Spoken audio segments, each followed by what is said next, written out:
there, it's Nina with Walla Stamping. Thank you for stopping by my craft room today. I have this cute little box that I want to show you how to make, and I decided to create the closure for this box and make it just a little bit different.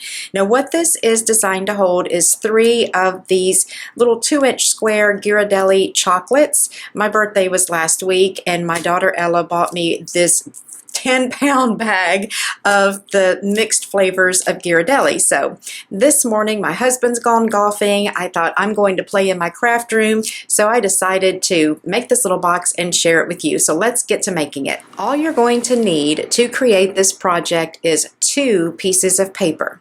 I'm going to be using a piece of the brand new Love What You Do Specialty Designer Series paper, and I have shared this previously in another video, and I absolutely love this paper. I think that you will too.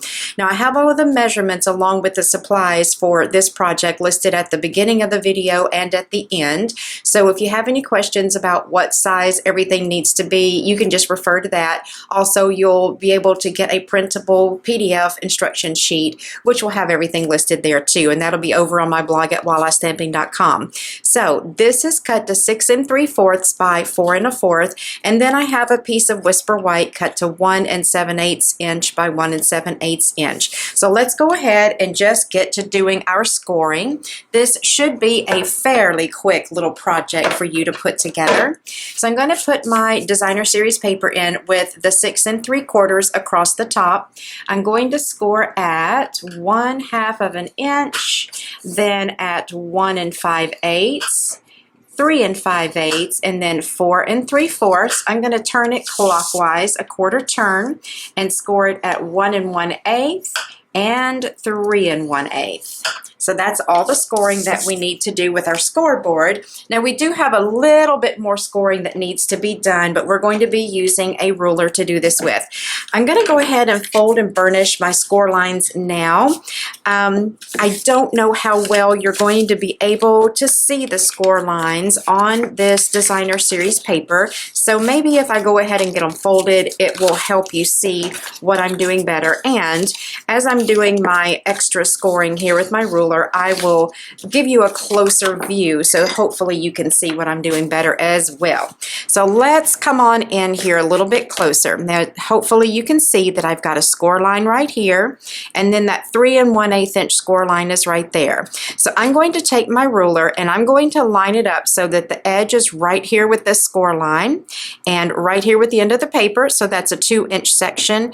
I'm just going to use my stylus and make a little indentation right there. Then I'm going to line my ruler up right here where this score line runs off the edge of the paper. Find my score line, or my score mark right there, that little indentation I made, and then just score diagonally. Then I'm going to find where this score line, the horizontal and the vertical, come together and cross over each other. Line my ruler up there and then score back up to that center point on this side. All right, so score line here, here, here. Going to line my ruler up, make my little mark at 1 inch, which is in the center of those 2 score lines. Find the cross section right here. Find my score line. I've got a feel for it because I can't see it very well either. Score diagonally. Find the intersection of these 2 lines and score diagonally again. So that is really not hard. I do boxes like this a lot just because I like having boxes that fold differently. It just, I don't know, it's just my personality. So next what you'll do is cut straight up each of these vertical score lines, and you'll stop when you reach that first horizontal score line. Then we have a little small tab right here that we don't need, so we're going to cut this off at an angle. And while we're over here, we'll just cut a little angle on the top. This will be the tab that'll hold the box together. Then these 2 little small ones right here, we're going to cut a wedge out of each side to make our box go together more easily. We're just getting the bulk out of the way so that it doesn't keep our box from closing and looking nice. All right, so I've already got everything folded as far as the straight score lines. Go ahead and fold on those diagonal score lines so that they know which direction they're going to go. I'm going to put a strip of fast fuse down right here on this little tab.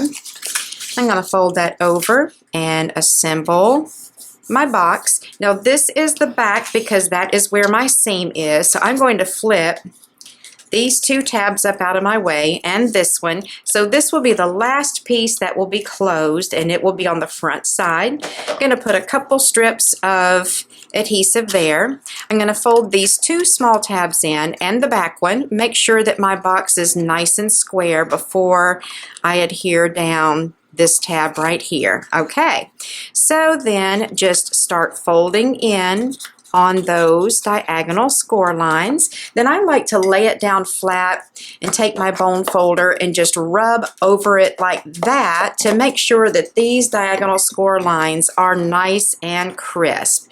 Okay, got a pencil here. I'm going to just come right here and draw myself a couple of circles on this side and do it on the back too. And that is relatively close to the edges here, probably about 1/8 of an inch off, and then about 1/4 of an inch down from the top. Now I'm going to be using my 1/8 inch hole punch right here, and I'm going to come right there, punch through that one, turn and do this one. Then I'm going to do the two on this side also. Now what I'm going to be using is my shimmer ribbon. This is my favorite ribbon at this moment in time, and not necessarily this color, just the shimmer ribbon in general. There's actually 4 different colors. But today, since there's a lot of pink in the background and my candies are in pink wrappers, I decided to go with more pinks in this project. So to get your candy in your box, I'm just folding these little tabs on the side of this packaging to the back and then just slipping each one down inside of my box. So those fit absolutely perfect. Then I'm going to fold this back in. Now we can go ahead and put our ribbon through now.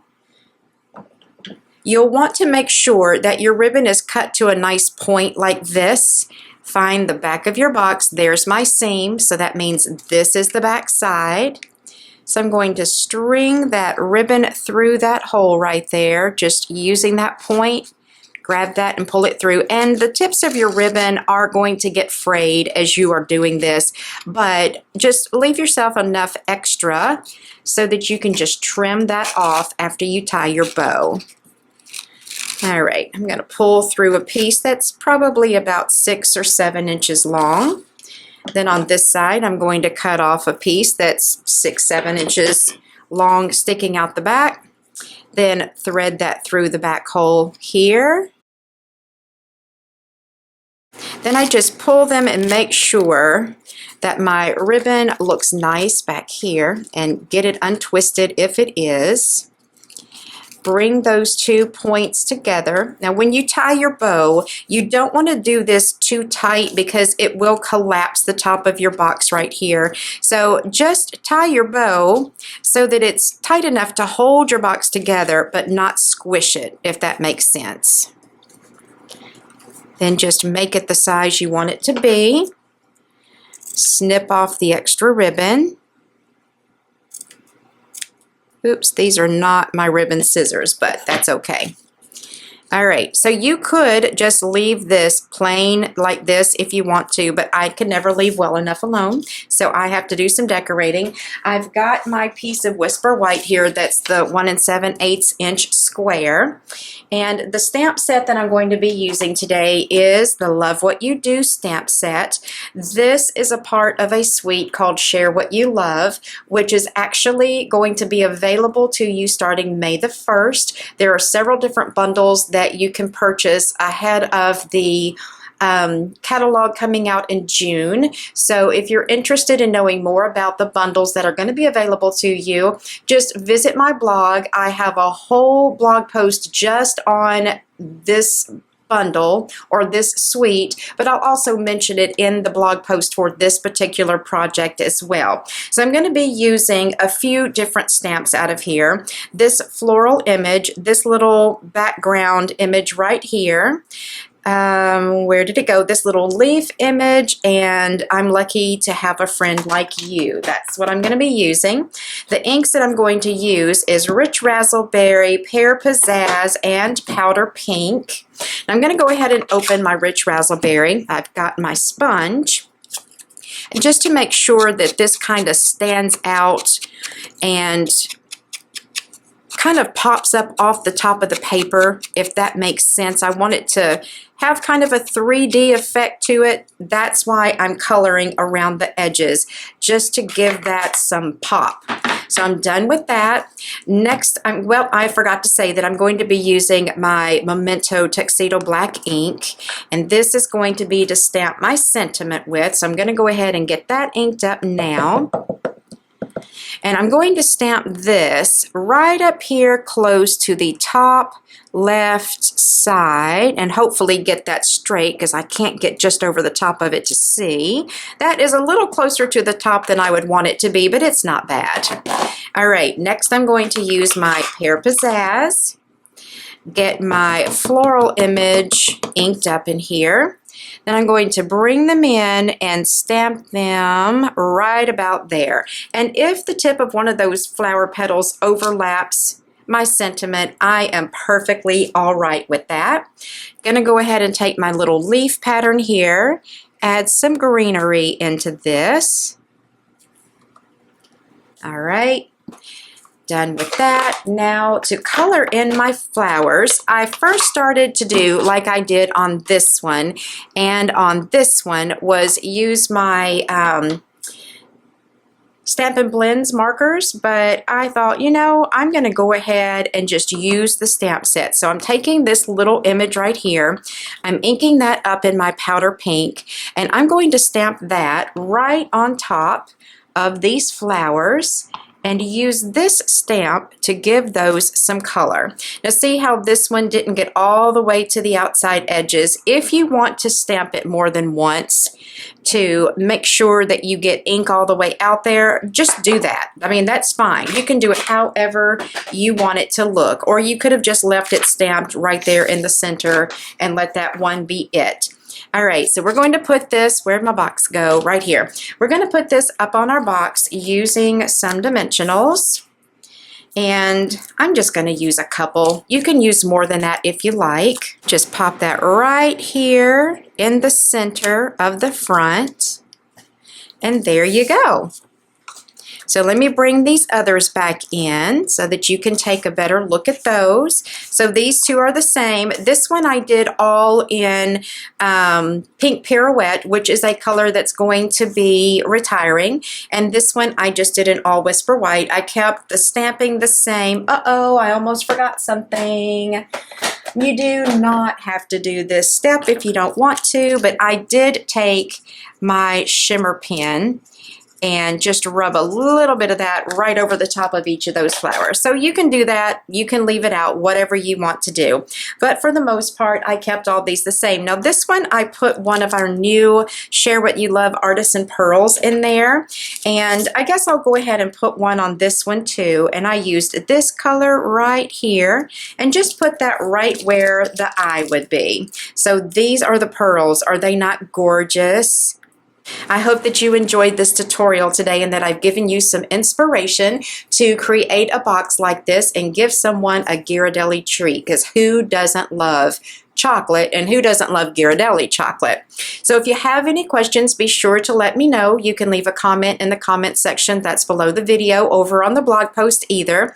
A list of everything that I've used with measurements are going to be at the beginning and the end of the video, as well as in the description box below the video and in the blog post for this project.